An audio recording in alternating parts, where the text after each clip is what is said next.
Hola, ¿cómo están? Bueno, vamos a comenzar con la primera clase que se llama Teorías del control motor. Eh, Vamos a recordar que el control motor tiene que ver, ¿no es cierto?, con varios factores que están involucrados. Y la definición del control motor es la naturaleza y causa del movimiento. Ya esto lo vimos en las clases anteriores en Ciencias del Movimiento en el resultado de aprendizaje 3. Como ustedes vimos, ¿no es cierto?, el movimiento nace de la interacción de estos tres factores que se relacionan entre sí. Uno es el individuo, ¿no es cierto? Otro es la tarea y otro es el entorno. El individuo, ¿no es cierto?, es la persona que, tanto con sus características internas, ya que las vamos a ver más adelante y vamos a recordar, ¿no es cierto?, genera el movimiento basado en una tarea específica o función para lo que va a realizar, ¿no es cierto?, y regulado por todo el entorno que lo asocia. De esto surge el movimiento. Y el control motor, ¿no es cierto?, que es este gran paraguas donde se investiga no solamente el movimiento en sí, sino también el origen del movimiento, cómo evoluciona el movimiento a través de la ontogénesis y también cómo se aprende el movimiento a través del aprendizaje motor. Todas esas cosas las vamos a entender durante esta semana para que ustedes puedan saber cuáles son las implicancias de aprender respecto de las teorías del control motor, que son nuestra base teórica para poder entender el movimiento. Acá en esta imagen vemos, ¿no es cierto?, esta interacción que les mostré antes, de que el movimiento nace a través del individuo, ¿no es cierto?, la tarea y el entorno. La tarea, ¿no es cierto?, afecta, o para generar la tarea, ¿no es cierto?, se necesita tener un control postural óptimo, es decir, poder movernos en contra de la gravedad, permitir tener todos nuestros grados de libertad, ¿no es cierto?, de los rangos de movimiento, también en una condición funcional para poder realizar esta tarea, y también una normal función de las extremidades superiores y también de las inferiores para poder generar la tarea. El individuo, ¿no es cierto?, está condicionado también para realizar este movimiento en base a su sistema sensorial y perceptivo.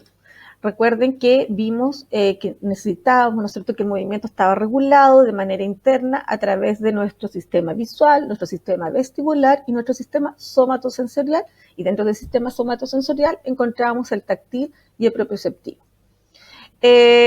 También tenemos el motor acción, ¿no es cierto?, que esta capacidad de poder movernos que está regulada por nuestro sistema nervioso central, y por supuesto el sistema cognitivo que nos da esta capacidad o esta inquietud, esta voluntad de querer movernos, ¿ya? También el movimiento va a depender de nuestras características personales y también va a depender de nuestro estado anímico, pero esto me da la intención del movimiento.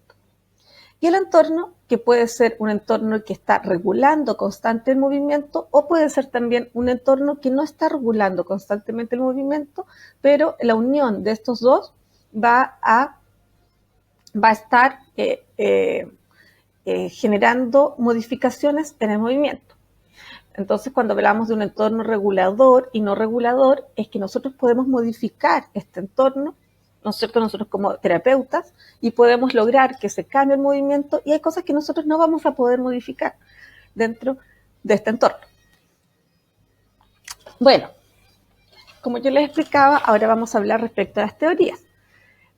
Para poder hablar de las teorías tenemos que saber qué es una teoría. Una teoría es un conjunto de planteamientos interconectados que describen estructuras o procesos no observables y los vinculan entre sí con fenómenos observables. Por lo tanto, una teoría es algo abstracto que solamente prueba lo que nosotros estamos haciendo en la práctica, pero sin embargo tratan de explicar la acción de las acciones y el movimiento en este caso, ¿no es cierto?, o la naturaleza del movimiento a través de explicaciones filosóficas, teóricas, que se han ido demostrando a través de la práctica. Sin embargo, cuando esta teoría se empieza a comprobar, pasa a ser un modelo de acción. Y eso ha influenciado en muchas terapias y ha influenciado a muchos tratamientos y también la forma de que nosotros tenemos que evaluar. Entonces, esto va a dar el enfoque de nuestro trabajo, que si yo utilizo cierta forma de trabajar, cierta técnica de tratamiento, este tratamiento tiene que estar unido en base a una teoría. Ya, porque este va a ser nuestro concepto teórico que nos va a brindarnos, ¿cierto?, nuestra forma de actuar en la práctica clínica. Entonces, ¿por qué son importantes las teorías del control? Porque en base a estas teorías entendemos esta naturaleza de cómo funciona nuestro organismo y también vamos a entender cómo se genera la disfunción, es decir, ¿no es cierto?, la anormalidad, como podríamos decirlo de manera coloquial, ¿no es cierto?, y van a ser la base de nuestra intervención en neurología, las teorías que vamos a ver, pero no solamente en neurología, porque el control del movimiento engloba algo más, engloba todas las áreas. Bueno, la gracia es que estas teorías han ido cambiando en el tiempo, son dinámicas, son flexibles, y a medida que se ha ido investigando más en las neurociencias, hemos tenido también muchos más conocimientos para poder entender, ¿no es cierto?, las causas del movimiento. Como les decía, los tratamientos y las evaluaciones están orientadas en alguna teoría en específico, que son las que vamos a ir conociendo. Y ¿cuáles son las ventajas y desventajas de usar teorías de la práctica clínica? Bueno, nos da una guía para la acción clínica, nos da nuevas ideas, porque las teorías tienen nuevas ideas, nuevos conocimientos que nos van por lo tanto tenemos que ir actualizándonos y conociéndolas, y nos va a dar una hipótesis de trabajo para la valoración o la evaluación, ¿no es cierto?, de nuestros pacientes y también de la intervención, que nosotros vamos a poner a prueba y vamos a ver si realmente esa teoría es real o no es real, si nosotros la podemos utilizar. Bueno, ¿cuál es el objetivo de analizar las teorías que vamos a ver a continuación? Es porque gracias a esta vamos a poder entender el control motor y las implicancias clínicas en neurorehabilitación, en la adquisición de estos conceptos que les muestro acá, que son sumamente importantes para la rehabilitación en neurología. Uno es el control postural y el equilibrio, que es algo que se pierde en nuestros pacientes, la locomoción, el alcance, el agarre y la manipulación. ¿Ya? Estos son los 5 conceptos, ¿no es cierto?, más importantes para trabajar con nuestros pacientes y también para valorar. Bueno, ¿cuáles son las teorías del control motor? Tenemos 8 que son las más conocidas, ¿ya?, que es la que vamos a tener que desarrollar durante esta semana. Tenemos la teoría refleja, la teoría jerárquica, la teoría de la programación motora, la teoría de los sistemas, la teoría de la acción dinámica, la teoría del procesamiento o distribución en paralelo, la teoría orientada a la actividad y la teoría ecológica. La teoría refleja que su principal investigador y que fue una de las primeras que se dio a conocer en los años 1940, cuando empezó todo el estudio de la naturaleza del control del movimiento, fue postulada por Sherrington, ¿ya? Donde él hablaba que la base de los movimientos eran los reflejos. Por lo tanto, cada vez que nosotros nos movíamos era un estímulo externo, provocaba una respuesta refleja, y este arco reflejo se iba reproduciendo para generar un movimiento. Esta teoría fue utilizada durante mucho tiempo para poder explicar que nos movíamos en base solamente a reflejos. Sin embargo, habían cosas que no explicaba. Por ejemplo, que nosotros que no necesariamente nosotros nos movemos al tocar o tener algún estímulo externo. Después, Magnus y Jackson, ya también en los años, en paralelo, ya porque eran de países distintos, comenzaron a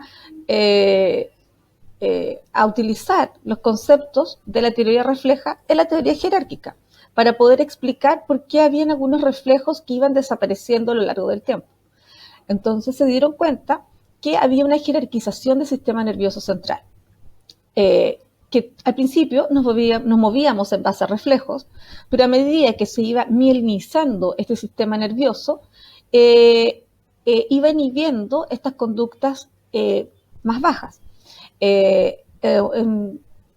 hasta que la corteza tomaba el control y podía inhibir estos movimientos. Es decir, los niños, por ejemplo, nacían con un sistema que no estaba totalmente maduro, por lo tanto, se movían en base a reflejos, pero a medida que iban milenizándose y la corteza iba asumiendo el control y íbamos generando este control voluntario, se iban perdiendo estas conductas reflejas a través de la inhibición de esto.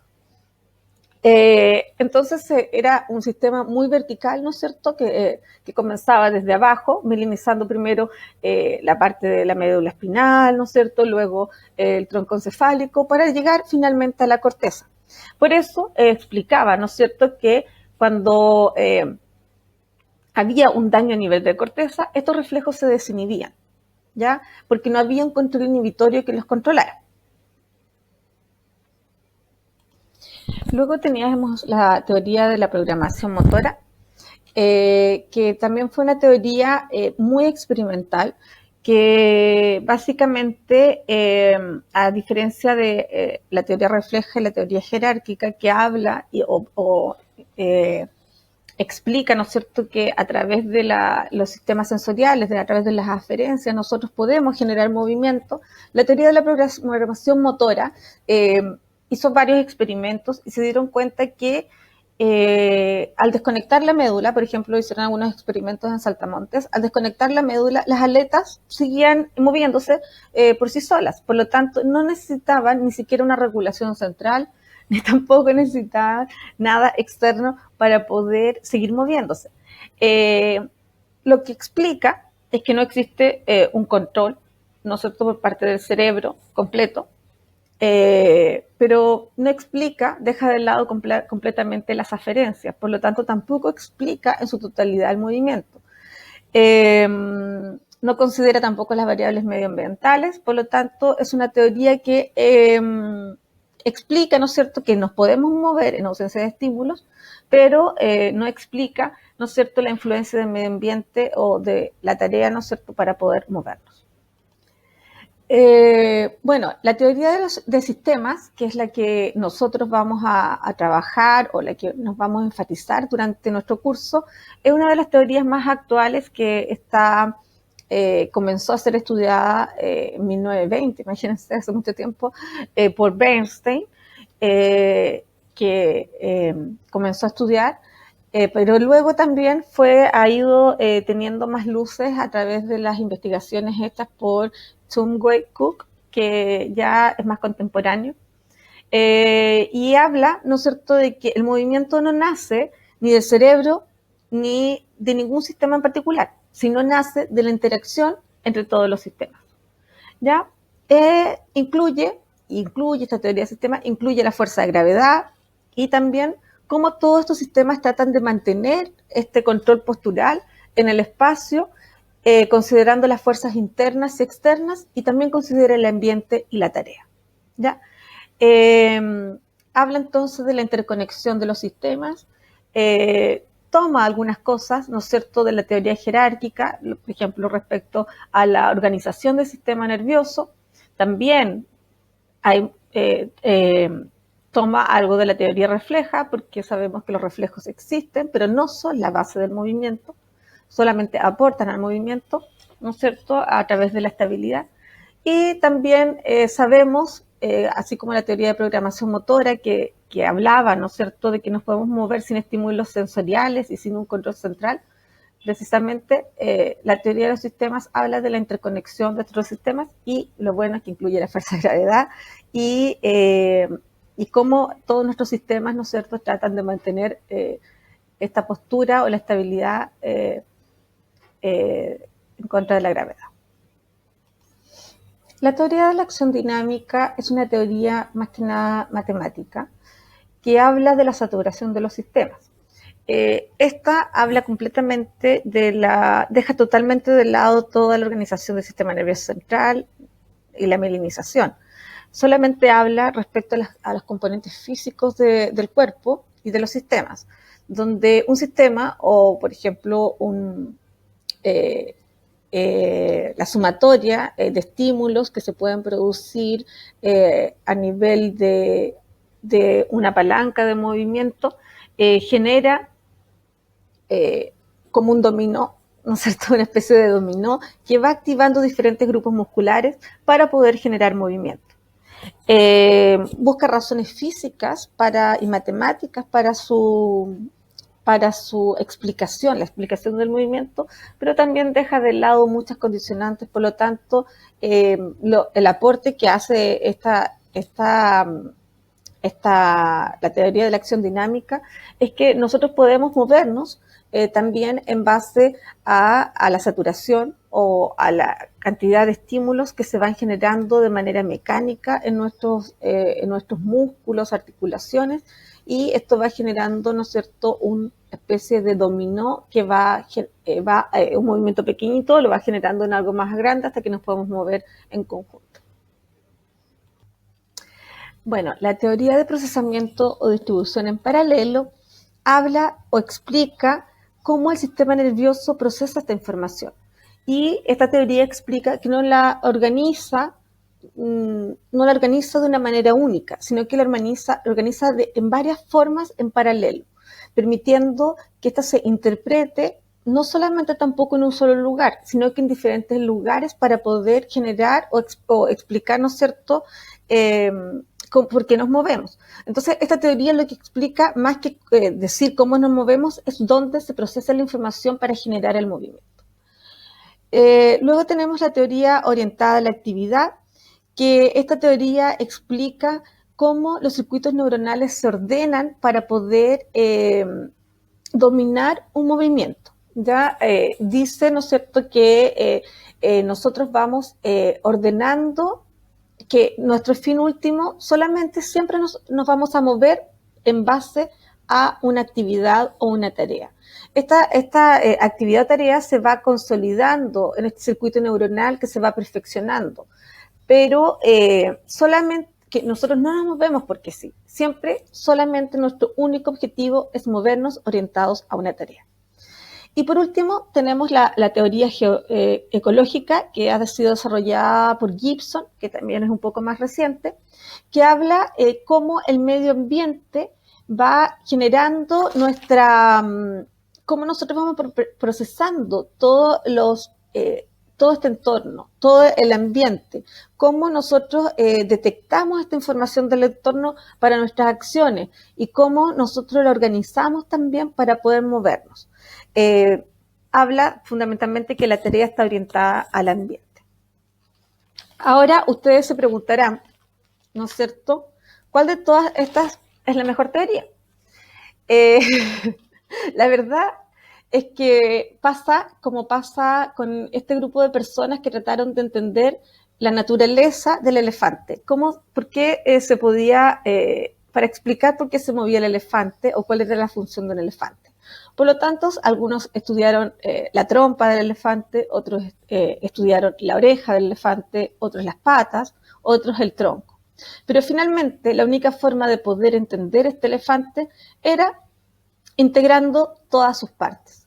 Por lo tanto, todas las teorías son importantes y la teoría, a pesar de la que más utilizamos, la teoría del sistema, cuando ustedes ahora lean y entiendan cada una de las teorías de forma más profunda, se van a dar cuenta que la teoría de sistemas toma mucho de todas las otras teorías.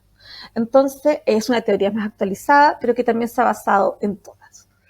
Eso, espero verlos en la próxima clase para que podamos solucionar las dudas respecto a la implicancia clínica de las teorías. Recordar que las teorías, ¿no es cierto?, fundamentan nuestro actuar, fundamentan nuestra evaluación y fundamentan nuestra intervención. Que las teorías han sido la base para técnicas, por ejemplo, la teoría Boita, la terapia Boita ha tenido implicancias de la teoría jerárquica, de la teoría refleja. La terapia Bobat partió también en sus inicios basado en la teoría jerárquica y también en la teoría refleja, para luego ha evolucionado y se ha ido ya centrando en la teoría basada en los sistemas. Sin embargo, ha sido explicada de esta manera.